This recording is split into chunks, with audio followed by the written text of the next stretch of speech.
Добър ден, добър ден! Днес с Рънко ще правим пълнени пиперки с яйце и сирене. Ето така изглеждат пиперчиците ни. Аз сега ще ви кажа продуктите и нека да започваме.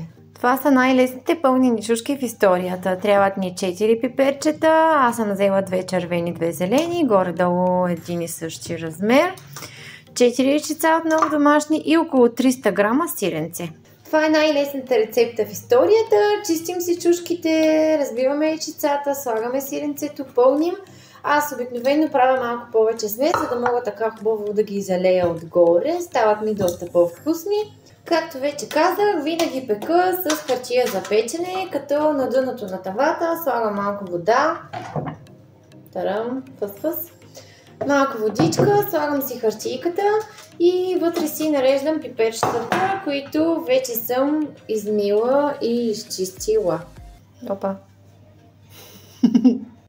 Ето и така изглеждат нашите пиперчета. Сега остава да си направим сместа от яйце и сиренце.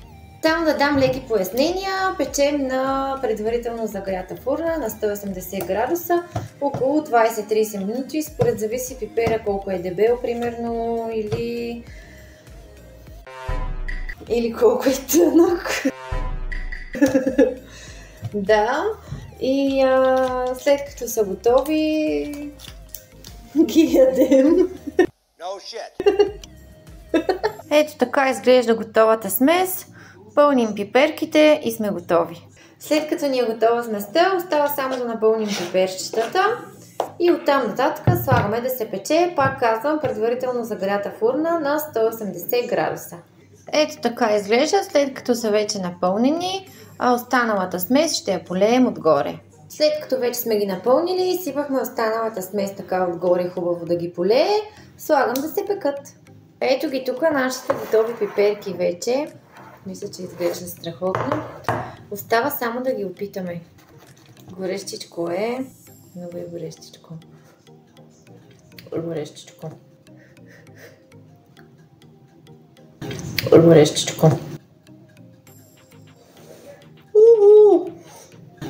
Горещичко. Горещо, ама вкусно. Майко. Супер, ама ги чакайте да изчинат. Да ви е сладко и до скоро.